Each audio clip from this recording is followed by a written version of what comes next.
We're going live now.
Hey, Randy, how you doing?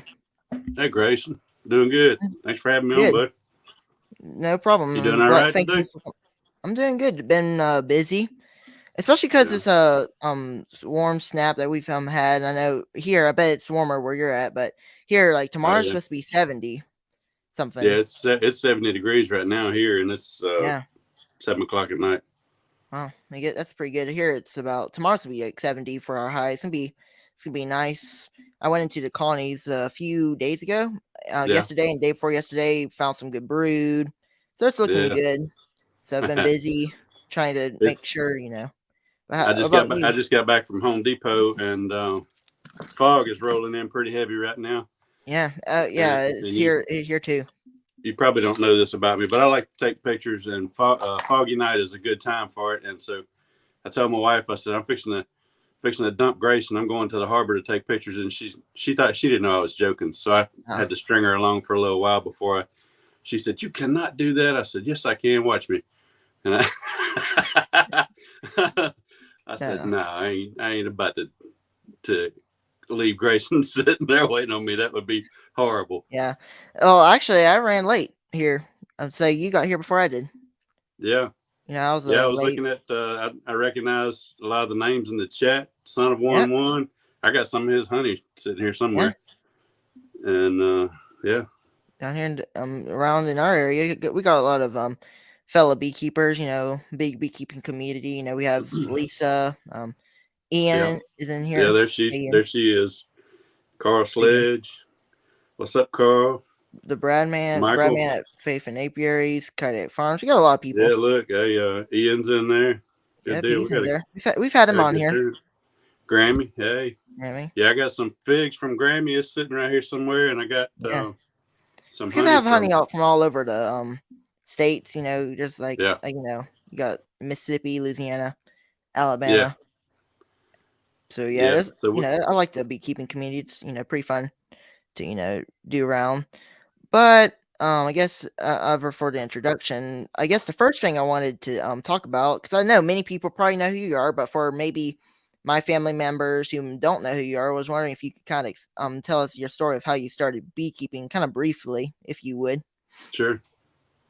Yeah, I was a contractor, and I was 40 years old before I got into beekeeping. But my brother had gotten in a year before me, and had him and a friend of his had tried to do some cutouts, and he had a building that he wanted to do a cutout on. It was really difficult access, and he conned me into helping him.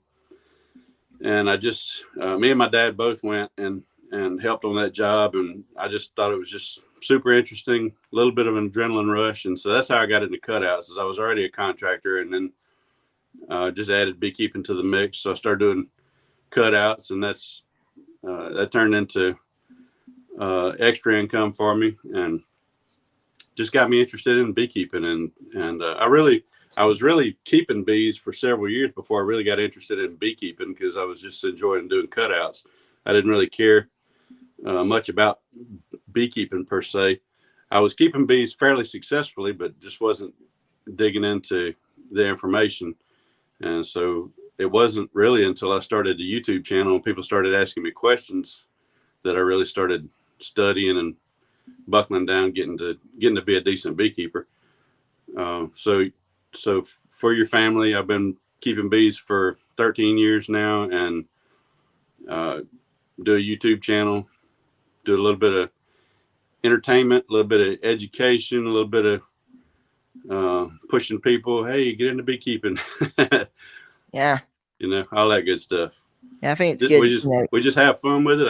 I keep it really light. We have fun with it, and that's, for me, that's a big thing. If you don't enjoy what you're doing, you're not going to do it long. And when people jump into bees, if they get in with a cause, they don't stick long. But if they enjoy it, they'll stay. Yeah, I So think that the same thing. so Because that's whenever what yeah, I think the same thing. Because whenever I started, we just got into it, for the fun. We didn't really do anything, make money out of it. We just kept bees, as a yeah. hobby. That's what I just, define myself as a hobby. Because I have 5 colonies, but this year, I'm going to try to expand just a little more, Yeah. and maybe do some, swarm removals, set up some swarm traps. Speaking of which, I need to get some swarm traps out there here pretty soon because, Yeah. we want some kind of swarming because I checked on them and they're brooding up pretty good. So that's Mm-hmm. a little sign that here soon they'll probably swarm. So here soon I'll have to put out some swarm traps. Yeah. Yeah. When people ask me when should they put out swarm traps, I usually tell them it's never too early, but it can be too late. That's right. So Because get it those just swarm traps out. That's right. I think the same thing because you can be a little early. The bees choose when they want to swarm, but once they swarm and they're up in a tree, you're not. I don't think you're really going to get them back unless if you extract them out of a tree where they fly to. But if you want to actually Yeah. try to catch your own swarm or try catch another swarm, you're gonna have to set it out early. Is what I think it's a good thing. Yeah. If you let them get up, well, if they get up, sometimes you can get them out of a tree, but sometimes they're out of reach. And I've stood in my yard and watched my swarms fly away, but they're 30 foot up, and I couldn't get to them, and try to tang them down, try to knock the limb down, whatever, and just watch them fly across the street into the woods, and Yeah. that was it. Yeah, we Yeah. I think. got a bunch of people joining in tonight. Yep, we Flower did. Street Farms, Lee, Kodiak, Yeah, we got a lot of people. Because if Philip Morris. whenever I've learned that thing about the swarming because one time it was 2022, it was around April. I wasn't expecting any swarms, but out of nowhere, I saw a hive. It just looked like they're going crazy. I saw them flying around everywhere, Mm-hmm. and so I was wondering what's going on over there. So I took a better closer look, and they were flying up into a tall pine tree, and then that's adios. Yeah. Because they flew up in a tree like a tall, like a we didn't measure it or anything, but no, we couldn't really get it down. Mm-hmm. So we just let it fly away. I don't know where it went or anything, but that was I was too late on that. Yeah. Because because I didn't set any swarm traps. Because some people will put swarm traps in their in their bee yard to try to catch any swarms just in case if they miss a swarm. Yeah. But I didn't do that, and then it ended up, or I didn't check the colony to make sure it had queen cells and try to split it. It was too late. I was busy at that time. Yeah, that's the best thing is if you can stay ahead of them and make your splits, because you even with a bunch of swarm traps, you're not guaranteed to catch. Yeah, I think same So thing. yeah, Because I had to go to Texas one time, and I had a yard with 40 hives on it, and I knew they were ready to split. I didn't have time to split them. I set out a bunch of 6-frame nuke boxes and baited them. I had eight nuke boxes on this yard, and we left for a week. I came back. I had lost 5 swarms, and not a single one went to a swarm trap. yeah, because I think the same thing. Because it's a hit or miss. Yeah. Because whenever you're setting out a swarm trap in your yard, it's not always gonna 100% you're gonna catch your swarm. They'll pick where they want to go. Because they'll have scout bees. Like we all know, they'll scout, and if one picks the other, they'll swarm to a place where you're up in a tree. They won't take your swarm trap. So it's just, I guess, the swarm trap in your yard is just a just in case kind of Yeah. thing. If it goes in there, good. If it doesn't, and you can split it, that's also good. So Yeah. I think it's good to have some in your yard, but I think it's also good to have some other places where you've caught swarms before, and it's a high Right. place to catch swarms. Yeah. If you, I don't know, old equipment is the best swarm trap there is. If you've got old Yeah, equipment, they'll go to that before anything. But swarm traps, I like to use a 10 frame uh, deep and a 10 frame medium empty under it yeah, for swarm traps. That's my favorite setup. But old equipment as well, I think and those so because those catch really well. I think so too. Especially if you put them in a tree. I haven't Yeah. counted any swarms yet, but I'm going to because we have 40 acres to catch Yeah. swarms on. So it's a good swarm place. Set out some and see Hmm. if any comes in it. Yeah. Well, set them But up where they're not getting full sun any time of the that day. too, that too, You got because to keep them in the shade. They don't like too much heat when right, especially they're scouting. that's right. Because if they're scouting, they don't really like too much heat. They want it dark, I guess. Hmm. Because another thing that brings me to the subject of that is our apiary is in the woods. Hmm. So, therefore, we don't have too much sun hitting on them. So if I set out a swarm trap, there probably won't be no Yeah. there probably will be swarms, I mean. So therefore, we'll, it won't, there won't be too much sun hitting on them. So that's where I came up with the name because many people ask me whenever, how do you come up with your channel name? And then I just say, well, it's because our apiary is in the woods, so then therefore we call it Wildwood Honey Ferns. Yeah. So that's kind of where that kind of came up. Yeah. So Philip Morris asked, "Are we selling nukes this year?" Yes, we are selling nukes this year. Uh, Cool. Yeah, and it's good to sell some things. do y'all do nuke sales? Do we do new sales? We don't, not just yet, but I'm hoping to. Yeah. Also hoping to start some coin wearing here soon as well. What is your primary thing? Are you just a hobby beekeeper? Are you doing any kind of you making any kind of income off of it? Doing any kind of side jobs? Well, I think I did do a few this year. I'm hoping to accomplish some coin wearing. Mm-hmm. Maybe go to houses. Extract swarms. In the works Mm-hmm. of that. And then, we did our honey cells a while back. We got about 1 deep worth of 5 gallons. So, like, basically, we extracted from a hive. I Yeah. mean, I'll tell you the story real quick. That whenever I couldn't even lift that thing, it was just like one full deep of nothing but honey. So I had to take all that honey out of there, put it in my little thing, and then carry it off to the extractor, Mm-hmm. extract it, put the thing back on there. In the next 2 weeks, they filled that thing right back up, and Wow. I left it on the hive just for the winter. So right now, I think they still have some honey, but they ate some of it. But yeah, that's why I we got a Is lot there of just honey. that is there just that one hive on that yard, or is there a few hives there? There's a few hives. But You know, you got that one that's a super performer. That's right, the one that's super performer. I have two that Very are good. super performers. So then, therefore, I'm thinking that I'm kind of scouting of colonies, like saying these two colonies are going to be my honey colonies, and then my others are going to be my hobby colonies, and some can be my queen rearing colonies. It's kind of a Sure. good thing Yeah. because I'm having good success with my Africanized bees making a little more honey. I think just because they're just more because I have more spicy bees, a few spicy colonies in my colony, so Yeah. whenever I was, dealing with them, they made some good honey. So, I was thinking I'm gonna try that again this year, and if it turns out that they make a lot of honey within 2 weeks, then I'm probably gonna put those colonies to work on just honey, because I like honey not just to sell. I like to eat it as well on my toast and stuff in the mornings. So it's real good, not What just for state are you in? Alabama. You're in Alabama, That's right, Alabama, northern or southern? southeastern Alabama. So Okay. we're down here in the south. I guess Are you running Italians? Italians and Africanized or Russians. I can't tell you for sure on the Yeah, Russians, but they're a they're little not more going to be spicy. Africanized. You might have some Russians. Probably Russians. That's probably what they Yeah. are. I can't remember too good, but they're Russians. And then I also had some Italian. I found the Italian to be pretty good Yeah. this year. Right now I'm at 5 colonies. Coming out of winter. We're not done with winter just yet, I don't think. we're just No. having these nice these warm days, which gave me a good opportunity to go out there and check on them, and they're raising some brood. But Yeah, I didn't therefore, realize you were that close to me. What, you're in Southeastern, you said? southeastern Alabama, Okay. I didn't realize you were that near close. Dothan.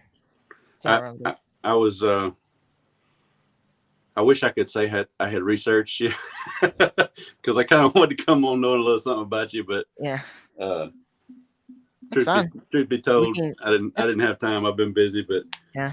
That's what I wanted to ask you how did you get started? Were your parents into it, or was it something you saw that you wanted to try, or what? So well, this is a little different. So whenever we started, our mom found, looked saw an article about bees. Mm-hmm. And then we, decided to get two colonies from Florida. They're from a man in Florida. I can't remember his name or anything. And then we, they're already grown. They had a deep and a super on it. So, we just got some full grown hives, brought them to the Mm-hmm. house, put them into woods on stands. And then, that's kind of how we got started. I've had my ups and downs. And one thing that I know for sure that I, dropped in and dropped out of it all the time. Sometimes I, just for a hobby, I'd come Yeah. in, do it for a little bit, and then I just, because one time I was into bees, liked to inspect them, and then I, kind of changed my attention to chickens and guineas and stuff like that, more like homesteading things. So Yeah. then, we tried that. That honestly really didn't work out for us. It really didn't produce as much as we thought. So then I went back to beekeeping, which was 2022. So that's kind of how we got into beekeeping. Our mom and was into it at the first, but now me and my brother are the beekeepers now. Yeah. That's kind of how we Yeah. got It's started. kind of unusual. I doubt you have many friends your age into it. I know when I was your age, I was busy riding bicycles and dirt bikes, and farming Yeah, was the last thing on my mind. We had a garden, but I had no interest in it. Didn't hated to work a garden. yeah, All my friends were playing on Saturday mornings, and we were working the garden. yeah, And to this day, I still don't have a garden. I yeah, refuse. But no, we'll have a garden at some point. We've got raised yeah. beds and stuff like that. But Because I sometimes, didn't. I was curious how you got interested in it because I can throw a rock around here and hit two middle-aged beekeepers, but I don't know anybody personally that's. I don't personally know any beekeepers that are your age aside from yeah, how old are you? 13. 13, 13. Yeah, you and Natalie are the youngest two that I know, and Yeah, around here we've got a few families that have children, but the kids are not necessarily into beekeeping. into beekeeping. Yeah, I think it's I They think just end the up, yeah, yeah, I think most reason is most kids our age are, more skittish of bees. yeah, Opposing. I'm thinking, but this is another topic that I know that what happened whenever you started, anybody started. I don't know what the real word was. Fear of the bees. Have hmm you ever experienced that whenever you started beekeeping? I didn't. About being I mean, fair, like I said, scared I was 40 years old. I didn't know what to 4 years expect, old. but after I Yeah, got stung a time or two, it was nothing no to it. biggie. I really didn't care. I came from a full contact sport background, and I was like, these bee stings are nothing. So Yeah, that's kind of the way I approached it, and I wasn't ever really scared of them. I just didn't know what to expect. expect. And you get stung a couple of times and you realize it's not that big a deal. Yeah, I think same thing. And Whenever I started, my body responded really well. I swelled up pretty bad to begin with, but once my body started getting used to the venom, it was nothing to it. yeah, for me, I was scared for the maybe the first. I don't know what you want to say. Maybe for your first few months, and then right now I'm just used to it. I've been doing it for about 4 years, right after COVID-19 or before COVID-19 hit, and then I started whenever 9 years or 8 years old, and then after a few months, I got used to them, and there's nothing to it. Whenever I got stung, I didn't really have much swelling actually. Like Yeah, one time I was stung on my finger, but it didn't swell up hardly anything. There were just like little pustules there, and then that's it. So my yeah. body reacts pretty good to it. But yeah, Who is it? Galloway Lights is asking what's the smallest cutout you cutout had to we've do. the smallest cutout we've ever had to do. Probably uh, comb the size of a hamburger patty and 500 bees. Really? That Yeah, small? I guess tiny. that was probably pretty tiny Yeah. because what's the biggest cutout you had to do? You think? Biggest one was close to 400 pounds of comb and honey and everything after we. Yeah. I'm reading Whenever. this. It was about, and I'm guessing just based on the buckets and stuff we Yeah. hauled out, but I'm guessing it was around 400 pounds. It took us almost 10 hours to cut it out, and it was in an apartment ceiling between floors where they had 16 or 24-inch ladder trusses. I can't remember what size truss it was, but just a massive colony. It took us a long time. It was messy and painful, and I don't want to do one of those again, but it was huge. Work. Yeah. The first video I watched of you, Randy, was the one. It was a while back. I think it was the same one Bruce watched of yours. It was the one where you had that big swarm in the tree where Yeah, you we're filmed on a commercial yard where we dumped a right. Big old bunch of bees on a back of a pickup truck. That's right. That's the first one I actually watched, Yeah, and I think it was pretty cool. yeah, that was fun. Most people, I don't know. I get a lot of people say, that was a huge swarm, and most people don't listen to the whole video or read the description or whatever. But it was actually just a cluster of bees over a commercial yard where they've been hauling trucks in and out, and losing bees. And it was, I think we put 22 queens in boxes on the back of that truck and just dumped them and let them populate those boxes. And we ended up with 22 productive colonies out of it. So wow, that's not bad. They're field bees, they're older bees, but they will revert to fill roles. So they did good. And that's good. we've done that probably done that a dozen times or so, but after a while people get tired of seeing that, so I don't show it all on video. I get you, but I get you. You now ask, when did you start doing cutouts, Randy? That was the first thing I did with beekeeping was cutouts, and I was 40 years old when I started doing cutouts. Yeah. Whenever I was watching videos, I kind of got interested in the whole cutout thing because it looked pretty, interesting. You get a little money out of it, and you also get bees, which is a pretty good deal. Yeah, you get bees sometimes. Sometimes, as long as they survive. Sometimes it's a dead out. Sometimes it's hive beetle larva and a few survivor bees, and a lot of times it's just a clean out. It's not really a cutout. It's a clean out of a mess and a dead colony. But yeah, people think that it's a lot of times it's the homeowner think it's worth you coming out and spending your time to get the bees. Yeah, I can buy a nuke for 160, 170 bucks. For the time it takes and the effort it takes to get bees out of a house, I'd certainly give up the money over that much time. Yeah, I think the same because especially because whenever you have to think about it, you put your time into it. Just depending how big it is, like that one where you said it took 10 hours to remove. It takes up a little bit of your time. So and that was 3 people working. It took 10 hours. That's right. Mr. Ed was there for part of that. He was there for about 5 hours and he left, and then me and my son finished it up. Yeah. But I just enjoy the challenge of it as well. And so even if there wasn't money involved, I probably still would do a few. You can't do them full time like this if you're not getting paid. But I enjoy the challenge of it. I enjoy the I don't know. It's just I just enjoy it. Yeah, I think the same thing because I guess but yeah, I think the same thing. But let's see, I figure I was gonna keep bees. I better get used to stings. Yeah. Yeah. Whenever you're a beekeeper, you're always gonna get stung. That's a fact. Because the only way I don't think there's any way to keep yourself from being stung. You can put on a full veil, all that kind of different stuff. Yeah. But at one point, they'll sting for your suit. So I don't think there's any way going around that. But yeah, even with the best suit, you're still going to get stung occasionally. That's right. Because one time, whether it's through the suit or whether you've walked off and you think you're done and you're taking the suit off and one decides you're not done yet, and she's going to come tag you in the cheek or or somewhere. Yeah, because I think sometimes it just happens different ways. Sometimes one time one went through my boot, went all the way up and all the way from up here, and then one got on my cheek or my lip, and it hurt. Yeah, But it wasn't that yeah, bad though. But that yeah, that happens.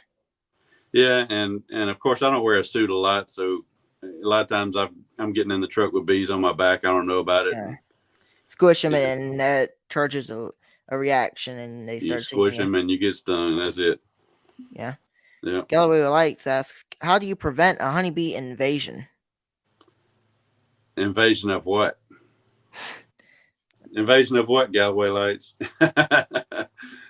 Yeah, I guess he uh, may, but yeah, give I them think that's good. reduce their options is the best way. Yeah, I think same thing.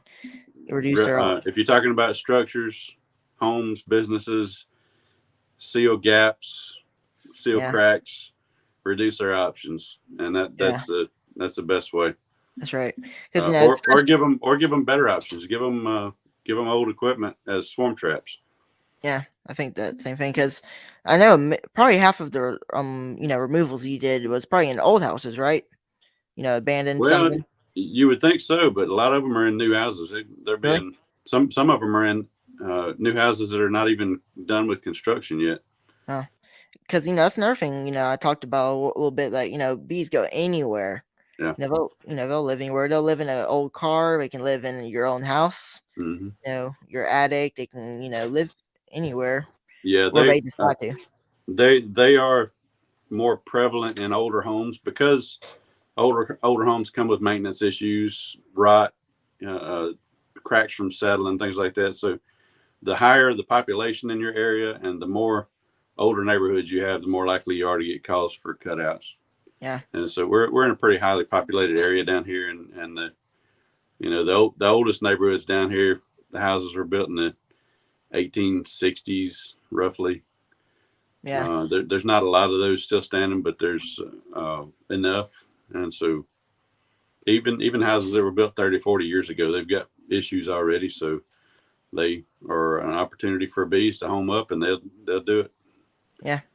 So another question I was going to ask you was also does include via cutout. So usually each spring, when do you usually start removing cutouts? When is the what's your time whenever you try to start doing cutouts?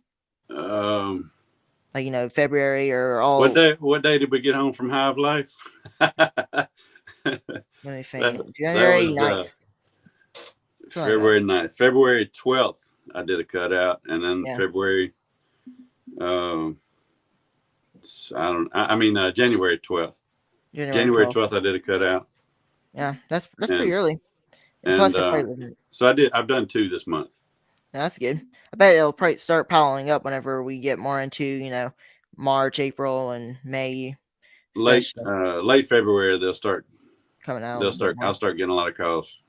Yeah, yeah. I March think especially, but late February, I'll start getting calls. yeah. I haven't actually experienced any swarms or anything this time of year, but that's what I'm looking out for, especially my own colonies. That's why I was out there in my bee yard checking because I heard some people found some queen cells in their colonies. Yeah, So I was checking, make sure I didn't have any in my own because I'm feeding them a little bit, and then that yeah, makes it. that would be unusual this time of year. It would be, but because sometimes, but some people I've heard that they're already finding queen cells. Yeah. But this time of the year it's pretty early. But I think the biggest reason why that sometimes happens is probably because they have a lot of build up, a lot of bees probably. So Hmm. then they're so big they want to swarm. Yeah. Especially it's some depending on location. If you're real down south and they're brooding up on you and they're growing pretty fast, they'll probably swarm pretty quick on you. Have you are the red maples blooming in your area yet, or do you know? I do not know, but I can say this thing is that whenever I was out in my bee yard a few days ago, I saw like almost every bee. The inspection I was doing, almost every bee that was coming up in that colony was coming in with some kind of pollen, and usually the pollen was a little bit light yellow, so something like that. Lee says he's got drones walking around already. Also, I heard that another person down in the in Alabama near me is already having drones in their colonies as well. So we're having some drones. I'm still looking for drones. Jeremy Lindsay just joined in. Jeremy, I got some of your honey on the shelf behind me. Yeah, Jeremy. I guess you store all that there, right? Up Of every top. honey. Do what? I guess you store all that there. Like hang it up and just admire it, or do you eat No, it? I eat it. This is Kodiak Farms Lee's honey. I got about halfway through it before it started crystallizing, so I gotta scoop that out. This came from horizontalbees.com. This is a special thing that his wife did. Where's the camera? I would like to keep it, but I get a lot of it, so I eat it or share it with somebody else. This came from a cutout in Hawaii that somebody did and shared with me. But I can't eat it all as fast as I get it. So yeah, I know. I like honey. I eat it pretty fast. And I do have some special ones that I like. That hail hives. Yeah. Single I have some of Hail hives. He gave me some at the Avlov conference, and it's already halfway gone. That's where I got that. Yeah. So this was our packing room, but when my wife heard that I was doing a live stream with you today, she rearranged it, painted the wall, and stacked all this stuff back here behind me so that it would look decent, because you can see that wall's not finished over there. It looks pretty good. So did you do that in like today or throughout the next week, for last week? Oh, she did that today. Well, that's something. I know, because whenever I was trying to get in here in time, it was like 6:59 when I came in here, and I was trying to get all my lights set up. I was trying to get my backdrop set up. I was trying to get everything set up, and I ran late, but I think it's fine. We got on time though. Yeah, I was building a deck today, so she did all this while I was building the deck. Yeah, we can't eat it all. Maybe we shouldn't. Yeah. Yeah, I can eat that stuff I can eat that stuff all day. Whenever I'm putting it on my toast, I like it on bread. Whenever at night, sometimes we'll have bread, and it's good on that stuff. Yeah, I like the raw honey. This is who is this? Springhaven Homestead. That is, what's his name? House for Heroes. House for Heroes. Dang it, what's his name? Midget, Craig Midget. Craig Midget. That's some of his honey. That it's in a glass jar, and I had just finished Natalie's. I think was in a squeeze bottle. I just finished Natalie's, so I poured all his in Natalie's jar, and that's what's next to my recliner. Yeah. So this honey that I get sent, I do enjoy it, and I test out everybody's honeys, and I like to do that too. I like to see how each taste of honey from different places, different states taste. It's good to have those like different tastes from different. I have some Louisiana honey from Hell Hives, and then all of our honey. I have my favorites. I have Tennessee and Oklahoma are two places that I've gotten some honey that I really, really liked, and I don't know what either one of them was. One of them was Craig Midget and Jeremy Lindsay. Both have honey off the same flow. I believe they're both the same color. They're both just real clear honey. Yeah, and they both have the same flavor. But there's some honey out of Oklahoma that I got, and I don't remember what it came off of. And it was really good. It was like candy, but it doesn't have the same. Our honey down here, a lot of it. I don't know if you have Chinese tallow where you are, but that's what most of our honey is off of. It's got a little burn in your throat and crystallizes real fast. Which that's what this is. This is Chinese tallow. So Lee's honey is the same as mine. It tastes the exact same. No, that's cool. And but I eat everybody's honey. I like it all. There are a few that I've had two that I've thrown away. They were so bad, but I won't say whose they were. Yeah. Lisa said it. They weren't anybody that's in here tonight in this chat. Yeah. Grammy said, I didn't do an inspection. We went in Friday. We'll do that this next weekend. Well, I think when was it? It was a few days ago. I think it was this weekend, actually. Saturday, I went out there. What about you, Randy? Have you been doing inspections, or you been holding tight for the past few days? No, I won't open mine until I see red maple start blooming, and then I'll go out and start looking at them. I didn't pull anything off of any of my yards. I didn't harvest anything. I left all the honey on them. They were all Yeah. strong going in the winter. The ones that were dead outs, I've already picked the equipment up, and the rest of them just letting them Yeah. run. And as soon as the red maples start blooming, I'll go around and start checking on them and make sure they've got enough to get them through the bump. And the spring tie. The spring tie around here really gets them going on lay and brood. Yeah. I And think. it's a real light flow, and so they start laying pretty hard on that. And when that starts kicking, I'm looking to make sure they're not starving out, because then they really start using resources and putting on the numbers, and Yeah.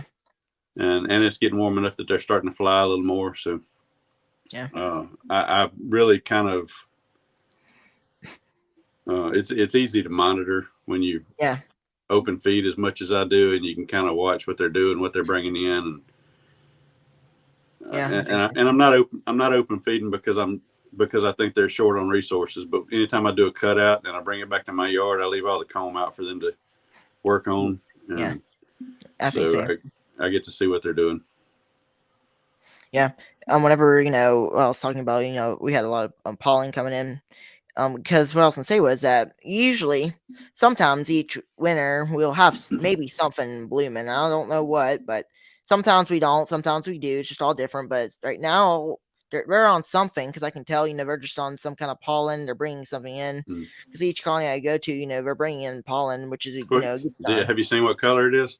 Well, it looked yellow, just standard. Yeah. Maybe light yellow, something is like Huh. that. Because sometimes during later dates, we'll have white pollen. We may Mm-hmm. have some different. It's just different color pollens from different, places. But our flows are. We have DERF during summer. Sometimes, then they'll be off of something for a little bit. It'll be Yeah. dry. It gets sometimes dry. Sometimes it does rain a lot, but sometimes during DERFs it just stays dry, and then Sure. it just stays, it's just dry, and then it just depends on latitude and all that different kind of stuff. But Yeah, that's that's what. the time you don't want to be doing inspections, is in the Yeah, dirt. yeah, because one thing, because if you're doing that and you spill one drop of honey, all those bees are going there and going to rob out your colony. Yeah. Because Well, I mean, not only that, you open a colony and they get the opportunity, they'll start robbing on it if you're in yeah, it too long. yeah, I think same thing. Because whenever, especially like fall, you want to keep your inspections under 10 minutes or something, especially under, you know, ideal would probably be 10, 9, 8 minutes. Not nothing. What ideal is anything under 15 minutes is what I've heard. It just Yeah. depends on different how much you get robbed or anything, but that's Yeah, there's a lot of factors that go into that. So it's best just to stay out of them when the dirt is on. yeah, that's right. If you can, if you don't have to go in them. That's right. Yes. Brian C saying he's seeing some light green. That is probably red maple that you're seeing light green off of. Yeah. Yellow, there's no telling. Bright yellow, but I'm starting to see some light green pollen too. Yeah. Yeah, but I think we got a little, some pollen coming in, which is good. Now I'm going to go off subject here. We were talking about this each live was, how did you enjoy the Hive Life conference? Hive Life was interesting because I really wanted to get. Somebody's texting me. Yeah, I'll continue while you. No, go ahead. What I was going to say was that Hive Life, I really, really enjoyed Hive Life. I got to meet so many people that I've been, conversing with over text or emails or on videos and stuff, and got to say hello again to a lot of people that I've met in the past two conferences. But I really fell short when it came to video, where I really wanted to video a lot more than I did. I didn't get a chance to. I was so busy, but yeah. So I'm just kind of enjoying all y'all's videos of whatever clips y'all got. I did shoot some video, but I probably the most fun that I had, aside from meeting everybody and saying hello to everybody, was the roundtable that Frederick Dunn and Mr. Ed and I did. Yeah. That was a good time, and I can't wait till the video comes out, because I don't, when you're up there in it, you don't really know how well it went. I want to see. Yeah. I See saw the video on Jeff Horchoff's he did a video of that. He did, and he took it down before I got a chance to see it. But you did. Wonder why? Yeah, because Cayman's got the professionally recorded ones coming out. Uh, and so I was able to go through some of it, so I know some of the parts, but it was pretty funny. I wasn't able to make it, but it looked from what I saw in there, it was like fun. But like you, I didn't honestly get too much footage. I did put like together like a little vendor kind of thing. I went through all the vendors, just kind of yeah, video some stuff, but I didn't really get too much stuff, video. I was just trying to meet everybody with my short time I had.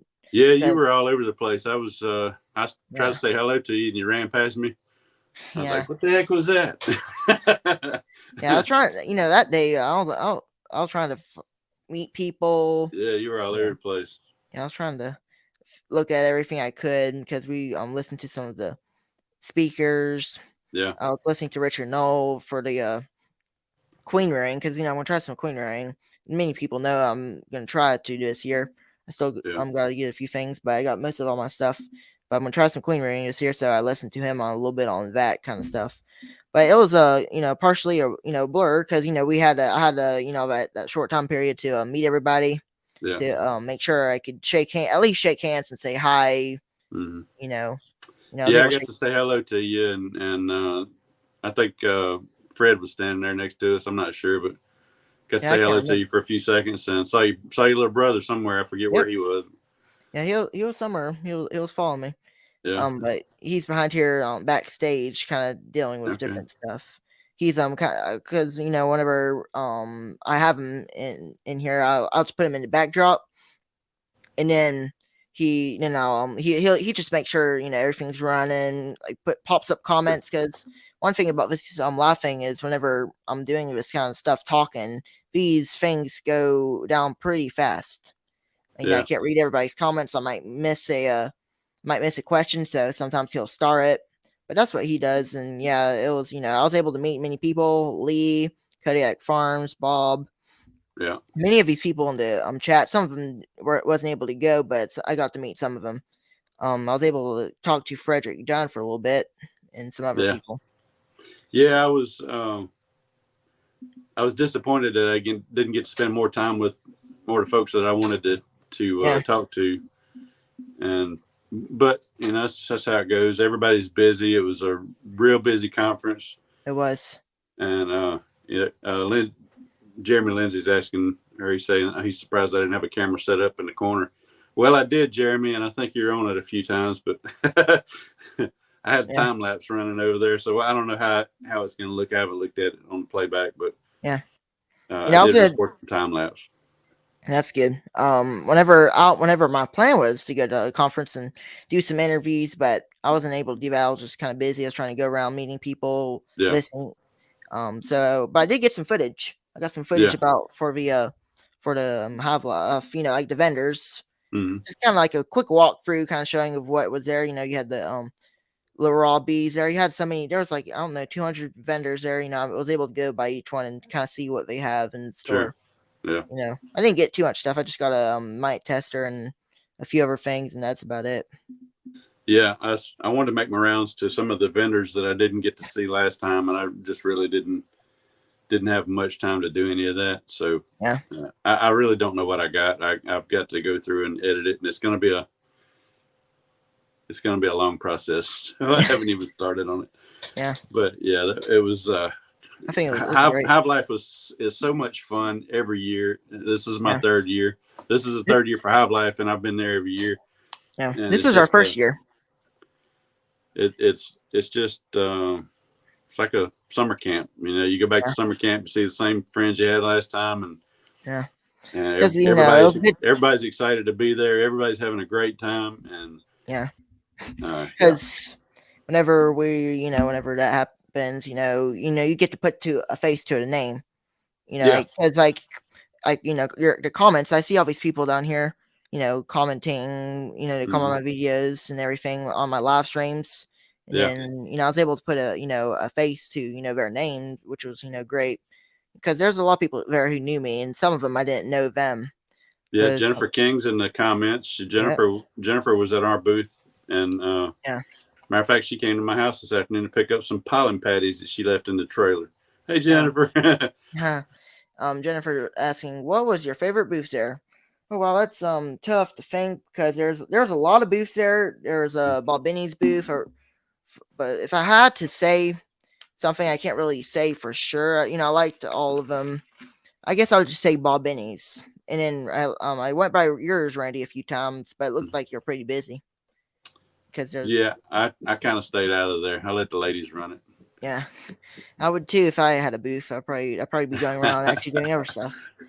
Yeah, I Maybe don't know what I'm doing over there. I let them run that. yeah. But yeah, I was able to pick up with Mike Berry.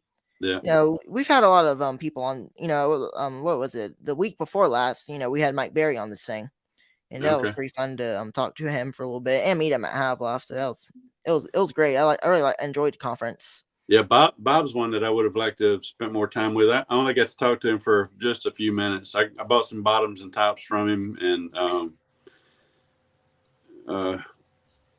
Dogwood Ridge. Those guys are great, and Nature's Image Farm. I got around there Yeah, to them for a few minutes, and me too. I was able to. Guardian Bee Apparel, and a Yeah, lot of the list goes on. a lot of the regulars. And here That's you go. right. I'll take a second to shout out Dan the Bee Man. Let's see. Can you read that? Dan the Bee Man triplet. He was there for the first night and he had to go. But he just wrote this book, There's Bees in My House, and it's for like ages 8 to 13. Yeah. And it's a pretty good read, but I'll send you a couple and see if you like it. But it's a little educational tool for kids. Yeah, that's pretty good. Now whenever These are available. Oh yeah, these are available on Amazon. Yeah, There's bees in my house. Whenever Jennifer asked me, "What's your favorite booth, Grayson?" I want to ask you, Randy, what was your favorite booth? If you had to pick. My favorite booth was.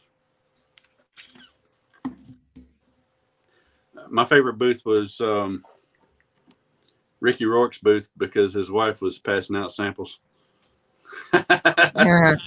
Funny. Yeah. Well, it's some kind of butter honey spread. I'm not really sure what it is, but she was passing out samples and I got one. But yeah, it would be unfair for me to pick a booth because I didn't get to spend any time looking at the booths. I saw everybody loading or unloading and setting up, and I saw everybody loading and leaving. I didn't really have much of any time to spend talking to people and seeing booths. Me too. Greg, Nature's Image Farm, Greg, his vlogging setup was pretty incredible. I was on there, me and him talked on there for a second. And I like to set up. He had a pretty fancy setup there. Yeah, Lee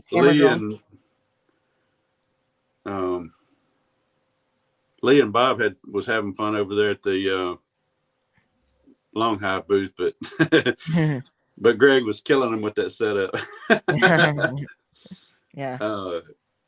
Hey, Joseph Rose is in here tonight. Yep, we do. We got Castle Hives. Well, probably the most. I don't know, I can't remember the name of the company. Bearsville Bees. Do you remember that one? I can't remember, but I bet they had the insulated long hives with the layings frames. Mm. They were kind of a pickled pine wood, kind of a grayish color.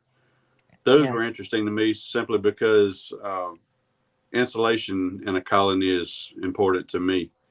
Yeah. I form a lot of my opinions from what I find in feral colonies and cutouts, and that's everything doesn't like the sun on it. Yeah. If somebody calls me out to their house and they've got bees in their wall, I can almost guarantee it's on a north wall or it's behind a chimney or somewhere where the sun never hits that wall. Yeah. Regardless of what the side, and it can be a brick sided house and the bees are going to build on the north wall. Yeah. And so insulation or keeping them out of direct sun, it keeps some of the stressors off of them.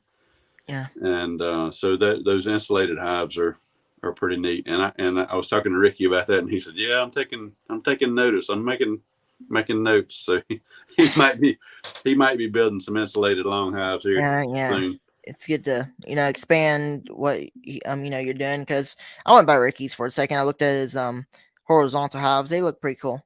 Yeah, It's a like you don't have to lift all those heavy supers. You just put them in right. there. It may fill up, but you can always split them if you can get that whole long hive through your whole winter, your Yeah. whole next spring, and then you can split it, put it into another long Langstroth hive, or if you want to put it in another horizontal hive. So Mm. it's pretty good. And they do really well. We brought another one home. We bought another one at this conference. My dad did anyway. So Yeah. we now have two of Ricky's hives, Mm. two different designs, but two of his hives.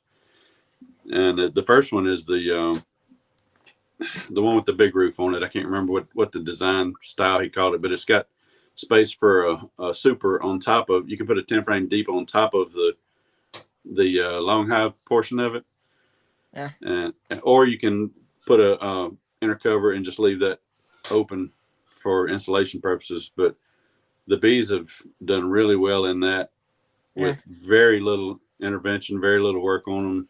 They've done really well. So I like his equipment. I like that. I like that one design. I'm not sure about this next one we got. It's a queen castle or a nuke box, but we'll see.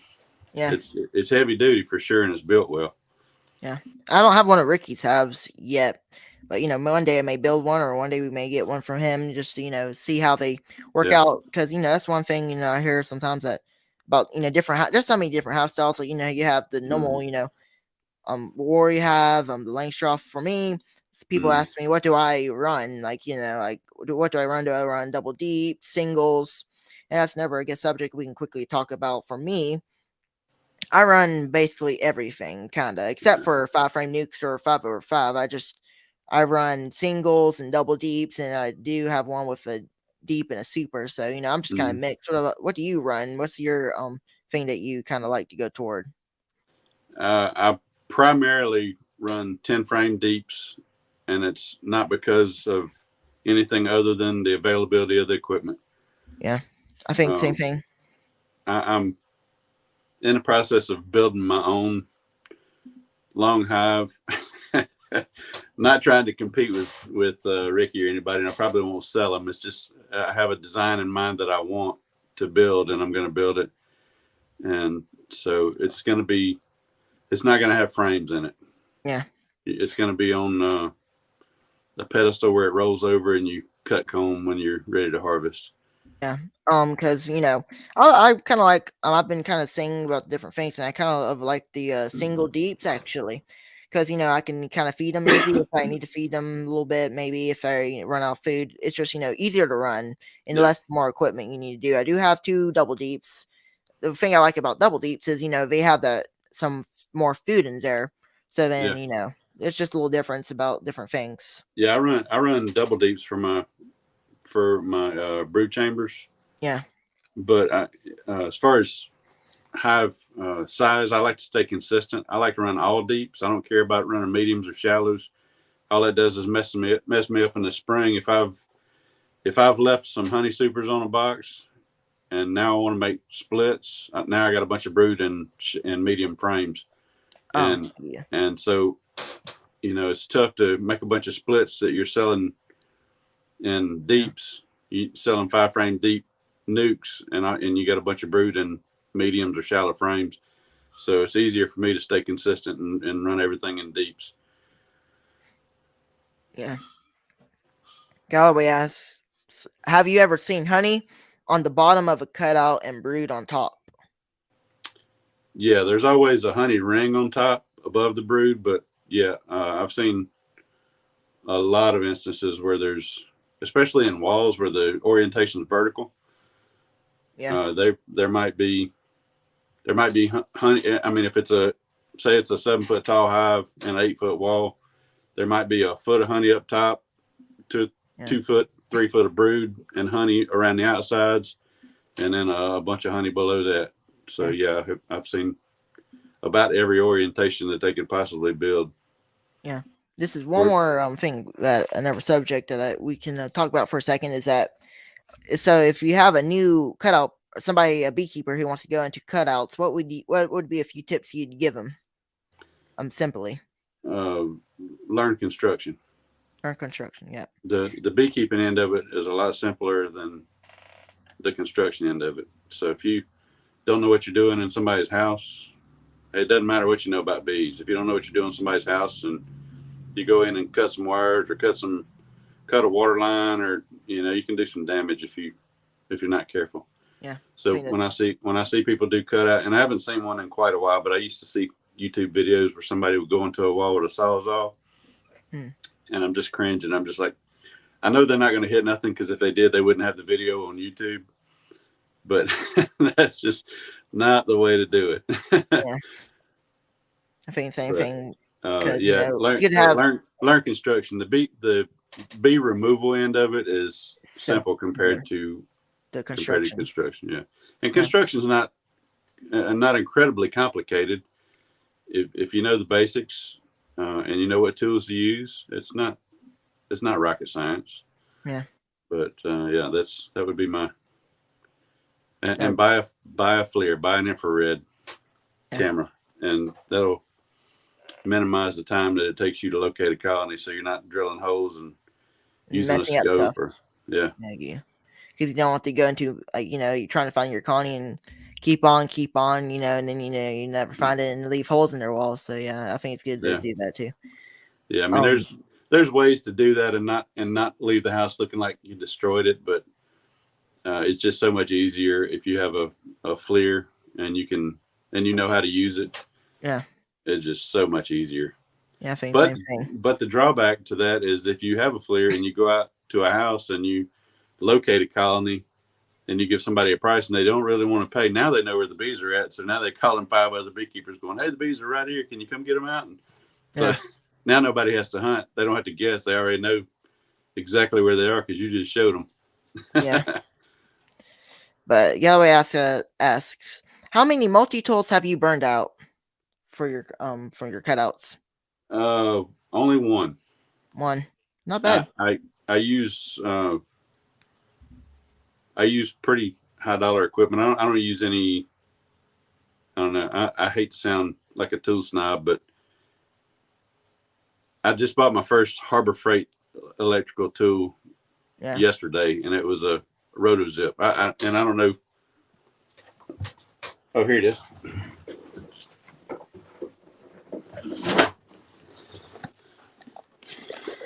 Yeah. This is we call these RotoZips, and that's not what they call it at Harbor Freight. I don't know what they call it. Anyway, this is for drywall work, for cutting around fixtures and stuff. Yeah. You can use that for a cutout. I've never used any of Bauer's tools before, so I don't know how well it's going to hold up. But my Dremel rotary tool is or oscillating saw rather. Yeah. I guess I really didn't burn it up. The switch went bad, and it was probably just years of use with drywall in it. Drywall dust probably ruined the switch. But that's not a cheap saw either. This one right here is just 30 something bucks. Yeah.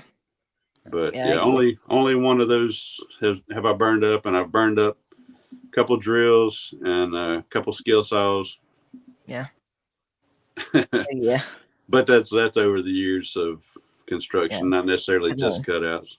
Yeah, I mean it lasts a little bit, so that's good. It lasts you a little bit, a few years, So you've been doing cutouts for 13 years, is that it? Yeah. That's good. So it lasts you only burn out a few within your 13 years. So yeah, that's good. Yeah. I've only burned out one oscillating saw in 13 years.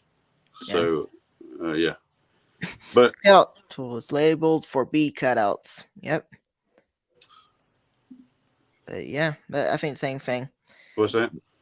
About the all everything that you're talking about the the tools, because it's good at last you a little bit. Oh yeah. It's we because this leads us into a little bit different topic, or I'm just going to talk a little bit about what we're kind of doing. So we do a little bit of woodworking.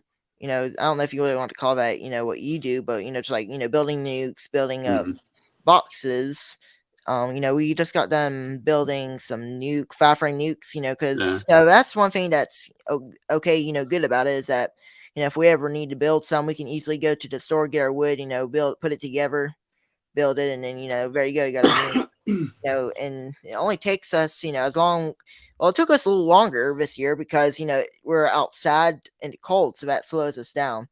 So Sure. we're working up like a shed to Mm-hmm. build the mats, so then during winters we can build them a little better. So I think so. Mm-hmm.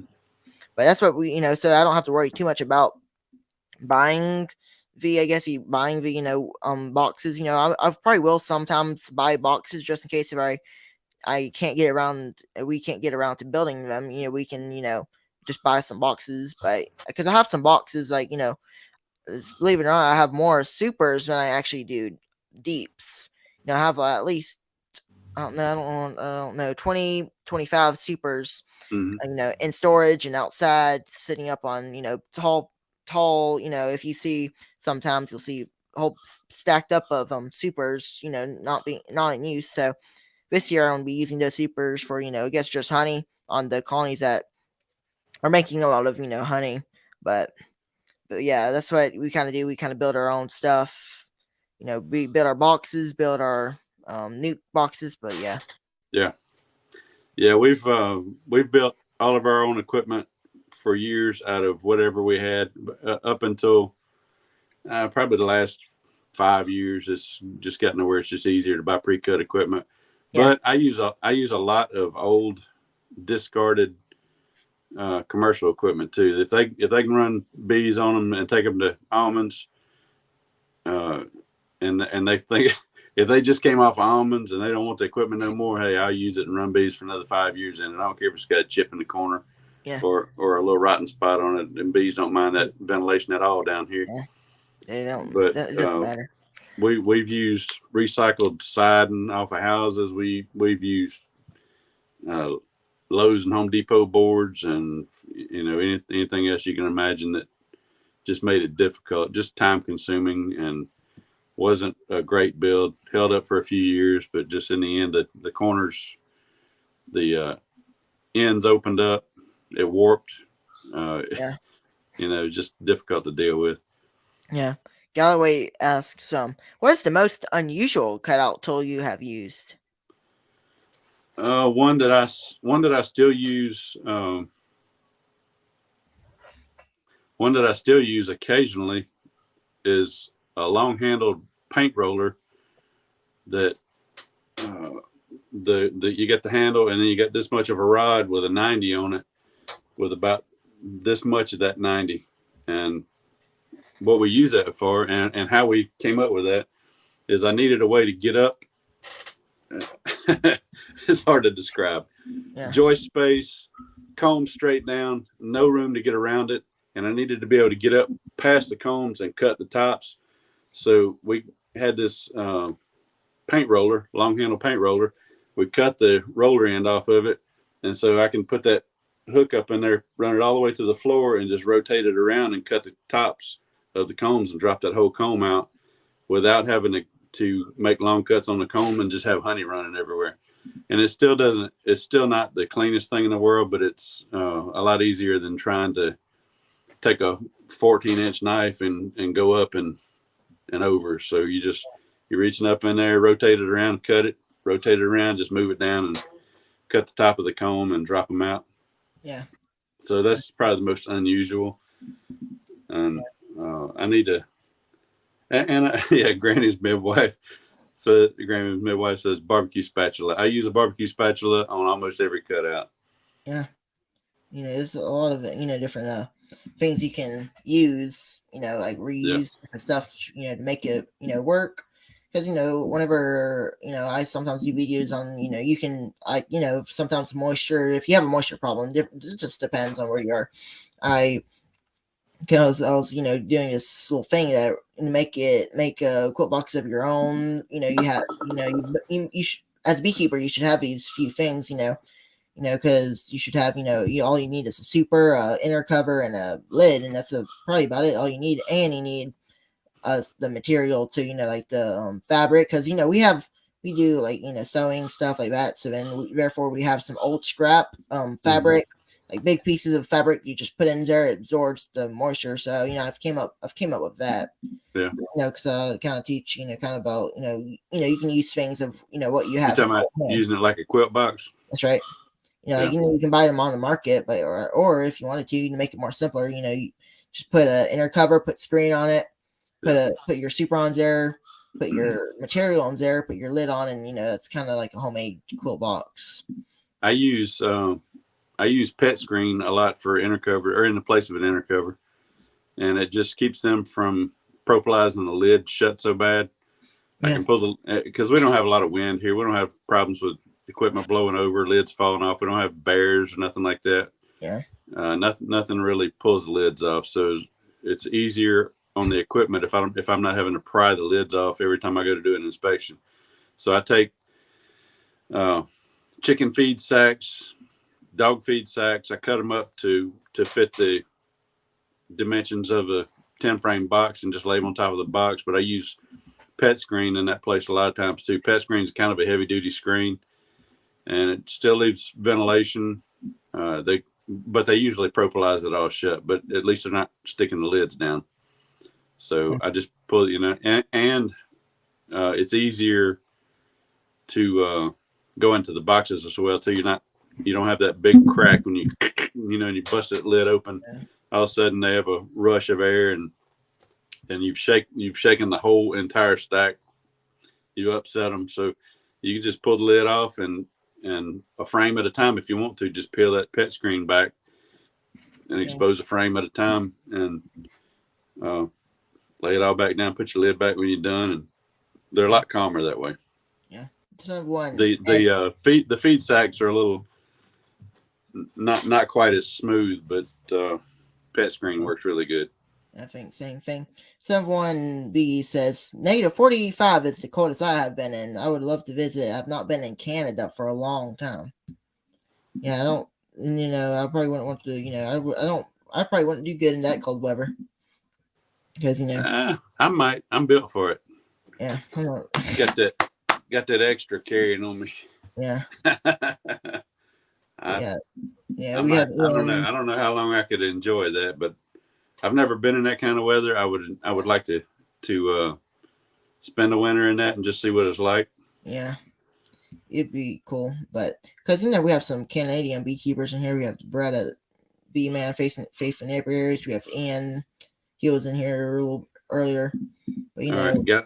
Galloway Lights is asking about how about Durock or backer board for hot box. It's not a good idea because.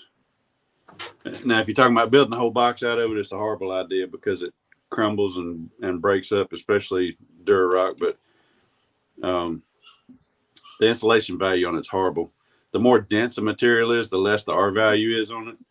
Yeah. And so, and that stuff will hold heat a good while too. So the softer a wood is, the more R value there is there. And if you can, Durock and all that's only ½ inch, quarter inch to ½ inch, or 3/8 to ½ inch, something like that. Yep. Same thing. But, and there's no flex, there are not much flex to it. So if you're trying to pry on it, you're just going to bust it. Yeah. But I guess that's all my questions or topics I have. Before we end this, if there's anything else, anybody wants to ask Randy or anything else, Randy, you want to ask me, feel free to. Yeah. You said you've been keeping bees since you were 7, right? 7, 8, 9, about 4 years, 2019. Okay. So about 9 is when I started. Are you involved in local 4-H or anything like that, or any local clubs? I'm not actually. We're going to try to be sometime. I've just been busy, but saying I'm going to try to go to a conference around here sometime. Does your brother work in the bees? Oh, yeah, actually, one thing is he does work in bees sometimes, but usually he's actually the one behind the camera. Yeah. Doing the I guess you can call him the director, he's kind of makes the camera, make sure it's in focus, all that good stuff. That's all right. That's good. That's good to have a cameraman. That's a big bonus for you. That's right, because Vincent does a good job at it. Because many times people say, I notice your videos are more, somebody's able to kind of put it in focus and make it move. Uh-huh. And I say that's what my brother's doing behind the scenes, while I'm, talking. But yeah, that's and another thing that Vincent likes to do is he likes to do kind of camera stuff. Yeah. He likes to do photography. Kind of, I guess, like how Frederick John does. He likes to do photography as well, and I like to do a little bit of video. I'm kind of and I like the camera kind of stuff. It's pretty cool. But that's what Fred's a good one to try to emulate because he is a professional photographer and he's really good at what he does. So he's a good one to model yourself after. Yeah. How old is your brother? He is 10. Are you shooting most everything on a cell phone? I'm actually shooting most of my stuff on a Canon T7 EOS T7 but it's a good camera. I really like it. It does pretty good, nice what lens is on it? A lens. Oh, I can't really remember, honestly. It's just a mini lens, it's like a round. Guess you could say about this big of a round lens. Did you have it on a gimbal at Hive Life? I did. Okay. Or I didn't have it on one of those. I was just holding it like this. Okay. I had it on my neck. But yeah, that's what we kind of use for camera. I did do a video recently with my phone. I was trying to shoot in 4K, just because I just wanted to see. But that 4K it takes up a lot of storage. It does take up a lot of storage, and you have to have a decent computer that will run editing software with that on it. So that's right. I shoot mostly in 4K and then render it in 1080. Yeah. And, sometimes I render it in 4K because a lot of people are watching on big TVs and they have 4K, but most people, if they've got a laptop, 720 is the best it'll do. Maybe you may have a 1080 laptop, but that's a lot of data, and it takes a lot of time for it to render and upload and everything. Right. And then you got to have storage space for it. So that's right. I'm on a I don't know, like thing where we're shooting in 1080p at 30 frames per second, which is that's kind of like where you really need. One time I did shoot in 4K 60 frames, but it just took up too much space. Yeah. In my computer, my phone really didn't pick up too much space in there. I have some okay space in there. It's just a computer, and I have to render it. I have to download it on my computer, then put it on my DaVinci Resolve, what I edit it with, because I want to snip out all my bad parts in there, like anybody would do. Take it back to my computer. It just takes up a lot of data, so therefore I just use 1080p at 30 frames because that just saves me a lot of space and storage. Yeah, you don't need anything more than that unless you're trying to run some slow-mo footage or something like that. That's perfect. 1080 at 30 is what most cell phones shoot at naturally, and I mean you can change the settings, but it doesn't take up much space, especially if you're shooting on a cell phone. That I don't know how much data your camera takes, but it's probably not much compared to a cell phone. GoPros eat footage up like crazy. I use GoPro a little bit, but you talk about a storage hog, it's bad. Yeah. So you use a GoPro, or do you use your phone? I use my phone mostly, but I do use a GoPro some. I'm about to put it. I'm working on a video now where we shot with a GoPro, and where that comes in handy is where you got to put the camera in a tight space. Yeah, especially because whenever you're wanting to put it in a tight space, that's pretty good. Yeah, but the drawback to it is that you have to have extra lighting. That's right. Because GoPros are not good in low light. So I've got these Lume Cubes, which are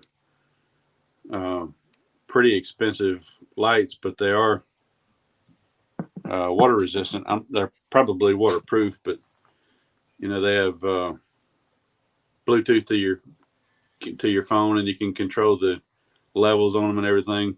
But that's one of the drawbacks to GoPro. If you're using GoPro in a dark area, you got to have extra light because they don't do good in low light situations. Yeah, same thing. But I saw quite a few GoPros around Hive Life. So yeah. I don't know who all was there. That was one of the bad things is I wanted to. Last year I set up a time lapse, and everybody that had a YouTube channel that passed my camera that I could recognize, I named their channel. And this year I wanted to do the same thing, but there were so many new YouTubers and Instagrammers. Big. There was a couple of big Instagram people there, and I don't know. I didn't know them, so I just met them there, and so because I saw many people with cameras, filming for YouTube videos such as like I said, I didn't get as much footage as I wanted, but I did get some good footage. I got some Yeah. footage enough to at least be able to make a video out of it. Yeah. Oh, now this is the camera that we use. Okay. See, there you go. Just a standard. We put this thing on the tripod. I'll turn it on. Is it a zoom? Is it a zoom lens? It is a zoom lens. It just zooms. I don't know if you can see that. Okay. Yeah, take the cap off the end of it and read the end of the lens and tell me what it zooms. 1855 mm. So that's just a standard. That's a good wide angle to be able to kind of get back shots, because this is the one I use in most of my videos. I don't really I don't know why. I'm just kind of sticking. I just kind of like the SD card stuff like that. Yeah, that's a good general use lens right there. Yeah, I like to do that. I like that lens because it does zoom in just a little bit. It just doesn't zoom in all the way, but it's good for like backup shots, like especially whenever I'm doing an inspection. Right. It's handy. But yeah. Well. Yeah. So you got 5 hives. You're going to go to what this year? You're going to go to 10? I'm going to try to. That's the plan, because whenever I come out of winter, I'm thinking I'm going to come out with around 4. Just to make an estimate. You never know. I may come out with 5, but my plan is to expand to either 8, 9, or 10. Just to make it slow, and if I need any more colonies, because I'm be trying to do some queen rearing this year, I may buy a nuke off of somebody locally. What is your plan for your queen production? Are you going to use swarm cells, or are you going to try to make some, or what are you going to do? I'm going to try to do grafting. Like the normal, I take my starter finisher colony, put it in there, graft my larvae from my colony that I really like. Mm-hmm. Just the standard, kind of similar to Cayman's method. Mm-hmm. I was watching his videos on that because I was trying to find a simple way, mm-hmm. that where I didn't need too many hives to do so, and I think that's the method I'm going to go with. If you're only producing a few queens, you don't really have to overthink it. If one colony can raise 20 queens, how many queens do you need? You don't need that many. I don't really need that many. I may sell some. I may give some to people. I mean, I'm just gonna try it out, see how it goes, and kind of slowly make that maybe a small little business. Maybe you never know. Sure. It's slow, Hey, it could turn into a big business. You're still young. You got a long time left in this in this hobby or business or whatever you want to make out of it. And queen production is a big deal. Yeah, it is, because many people like, especially around like to buy queens, and and some people like to make the queens, make better genetics. Maybe they need some more extra queens instead of paying $30 for a queen at Man Lake or somewhere. You can make your queens in your backyard with the genetics that you want, and it's locally to your area. So I think that's a big bonus for for what you're doing. Yeah, Richard Noel is going to be mentoring Jennifer King. I don't know if Jennifer's still in the comments. She came by today to pick up a box of pollen patties that she had left on the trailer from Hive Life, and I have a hive that is right next to our equipment carport that's just so gentle, and it's a good productive genetics, and she's probably going to be grafting out of that one. And Richard's FaceTiming with her and mentoring her on queen rearing, and so I'm probably going to let her graft out of that box there, because I need some more queens out of that one. That's a good box. I told her you could open the lid on that one and run a weed eater through it, and they would still come out and love on you. If they do that, those are good genetics. Yeah, they I've never been stung out of it, and I made 2 splits off of them last year, and they were the same way. They were just as calm as they could be. But they're good. They're good, strong colonies, good productive bees, and that's what I want right there. That's exactly what you want. What do you know? What genetics they are? They're probably an Italian strain, but they came out of a cutout, and it's supposed to be their personality. Yeah, we have mostly Italians around here because we have so many commercial beekeepers that come down here to raise queens every year, and they're running pure Italian. Most of them running breeder queens, Yeah. And grafting off their stuff. Getting mostly, it's going to be mostly Italian genetics. There's one commercial beekeeper around here, or one family around here that runs Russians, and they run about 5,000 colonies. But when you've got the AD families in Mississippi, they run 100,000 colonies, and you got the wonderful bees with 20,000 colonies. You got a handful of others with anywhere from 3 to 15,000 colonies coming down to South Mississippi to run to raise queens, and they're all running Italians. Consequently, everything in nature is going to be Italians because everything else gets bred out. Yeah. So mostly what I get from cutouts is going to be Italians. It's occasionally we get something that you look at and you go, oh, that might have something else in it. It might be a little Russian or Carniolan or something. Somebody else, some hobbyist bought some Carniolans or whatever from somewhere else and brought them in and lost some swarms. That happens. But yeah, that's mostly what we're going to have around here is Italians. Yeah, that's good. Well, I guess we better go ahead and end this thing, I guess, because you got to get some things done. But I appreciate it, Randy, to come on for a little bit. Yeah, enjoyed it. Thanks for having me on. No problem. Thank you, and take care. All the best with your channel. Holler at me if I can do anything for you. Thank you. Send me your mailing address, and I'll send you and your brother some of these books. Sure, for sure. Well, thank you, Randy, and I appreciate it. All right, man. See you. See ya.